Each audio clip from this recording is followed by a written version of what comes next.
അത് ക്യാമറയിൽ നോക്കിയാൽ അത് കാണാൻ പറ്റും. അവനെ തല്ലിയതിന്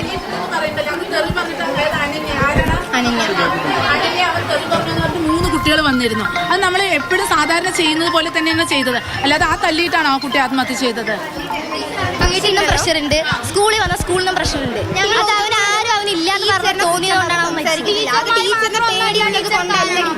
ടീച്ചർ ഞങ്ങളോട് സ്നേഹമുള്ളത് കൊണ്ട് എനിക്ക് ഞങ്ങളുടെ ടീച്ചർ വീട്ടുകാരൊരു പ്രശ്നമില്ലാണ്ട് കൗൺസിലിംഗ് കൊണ്ടുപോകണം അങ്ങനെയൊക്കെ പറഞ്ഞിട്ടുണ്ടായിരുന്നു. അതും കൂടെ കാരണം കൊണ്ട് തന്നെയാണ് അങ്ങനെ ചെയ്തത്. എങ്ങനെയാണ് ഒരു ടീച്ചർക്ക് ഇങ്ങനെ ഒരു കുട്ടിയെ ചെയ്യാൻ തോന്നുക? വീട്ടുകാർ ചെയ്തിട്ടില്ല എന്ന് എങ്ങനെ ഇവർക്ക് പറയാൻ പറ്റും? ഇവിടെ വന്ന് സമരം വിളിക്കുന്ന ഒരാൾക്ക് പോലും ഒരു ശരിക്കുള്ള കാര്യങ്ങളൊന്നും പറയല്ലാണ്ട് ഒരാൾക്ക് പോലും ഇതിന്റെ സത്യാവസ്ഥ എന്താണെന്ന് അറിയില്ല. ഞങ്ങളോട് എന്താ നടന്നെന്ന് ചോദിക്കാണ്ട് ഇവര് ഓരോന്ന് ഉണ്ടാക്കി പറയാണ്. ടീച്ചറിന്റെ ഭാഗത്ത് മാത്രമല്ല തെറ്റുള്ളത്. വീട്ടിൽ പോയി അവൻ അതിനും പ്രഷറുണ്ട്, വീട്ടിൽ നിന്നും പ്രഷറുണ്ട്. അവൻ ആരും ഇല്ലാന്ന് തോന്നിയോണ്ടാണ് അവൻ മരിച്ചത്. ആശ ടീച്ചർ മാത്രം പറഞ്ഞുകൊണ്ട് ഞങ്ങൾക്ക് മുന്നോട്ട് വരാൻ പറ്റില്ല ടീച്ചർ.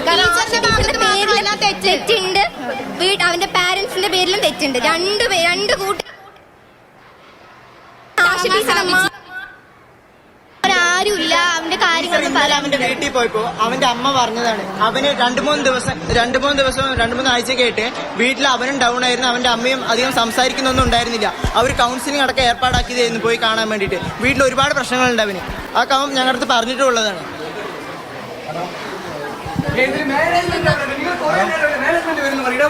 നിങ്ങളുടെ ഹയർ അതോറിറ്റി അവരല്ലേ, അവരെ വിളിക്കും. ഒരുപാട് നേരം നിങ്ങൾ പറയുന്നു, ഞങ്ങൾക്ക് അവരോട് സംസാരിക്കാൻ, നിങ്ങളോട് ഞങ്ങൾക്ക് സംസാരിക്കേണ്ടതാണ്. നിങ്ങൾക്ക് നിങ്ങളുടെ ന്യായം ഞങ്ങൾക്ക് സംസാരിക്കുന്നത് അവരെ വിളിക്കും. ഈ കുട്ടികളെല്ലാവരും ഈ നേരം വരെ നിങ്ങൾ പറഞ്ഞതല്ലോ, ഇത്ര നേരം വരെ ഇവർ പറഞ്ഞതല്ലേ നിങ്ങൾ കേട്ടല്ലോ.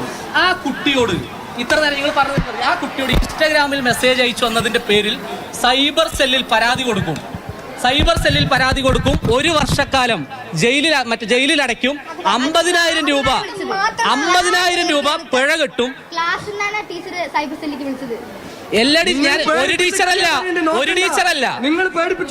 ഒരു ടീച്ചറല്ല ഞങ്ങൾക്ക് ഇതിൽ ആരോപണം. എല്ലാ ടീച്ചർമാരും ഒരു ടീച്ചറല്ല. ടീച്ചർ പറഞ്ഞിരിക്കുന്നത് ക്ലാസ്സിലെ പ്രശ്നം ക്ലാസ് ടീച്ചർ മാത്രം അറിയണമെന്നാ പറഞ്ഞത്. സൈബർ സെല്ലിൽ പരാതി കൊടുത്തു. 9ാം ക്ലാസ്സിൽ പഠിക്കുന്ന കുട്ടിയോട് സംസാരിക്കുന്ന വാക്കാ നിങ്ങൾ.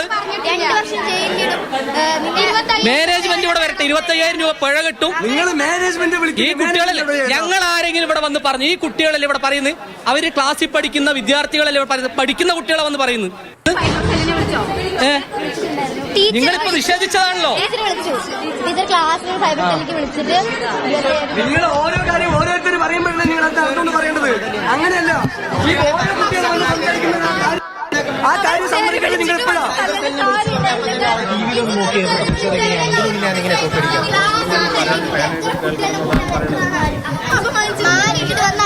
മുടി വളർത്താൻ പോലും ടീച്ചർ അനുവാദം കൊടുത്തിട്ടില്ല. അതുകൊണ്ട് ടീച്ചറിന്റെ മേലെ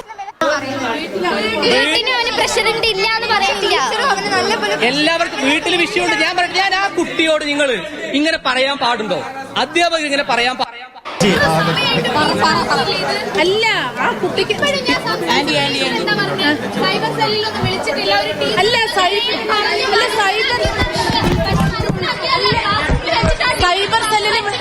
ആ ടീച്ചർ പറഞ്ഞ കാര്യമാണ് ഞാൻ പറഞ്ഞത്. ഒരു മിനിറ്റ് ശരിക്കും ടീച്ചർ സൈബർ സെല്ലിനെ വിളിച്ചു. പക്ഷെ സ്റ്റാഫ് റൂമിൽ കൊണ്ടിട്ട് അവരെ സമാധാനപ്പെടുത്തി. അതെ, ഞങ്ങളെല്ലാരും പറയുന്നു ടീച്ചർ സൈബർ സെല്ലിൽ അവിടെ വിളിച്ചിട്ടുണ്ടെന്ന് ആ ക്ലാസ്സിലെ കുട്ടികളാണ് പറയുന്നത്. ഇത് ഇത്ര സമയമായി കുട്ടികൾ ഇവിടെ പ്രതിഷേധിച്ച് ടീച്ചർ ഇത് അറിഞ്ഞില്ലേ? ഇത് അറിയാൻ മാത്രം ഈ കുട്ടികളെ ഞാൻ കണ്ടിട്ടില്ലല്ലോ. അല്ല,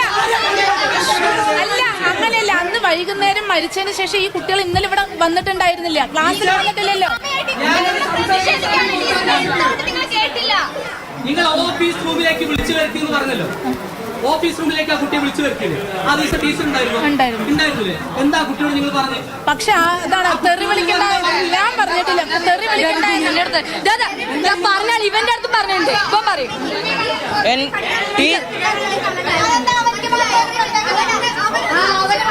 മേഡം ഇതിൽ എന്താണ് നിങ്ങൾ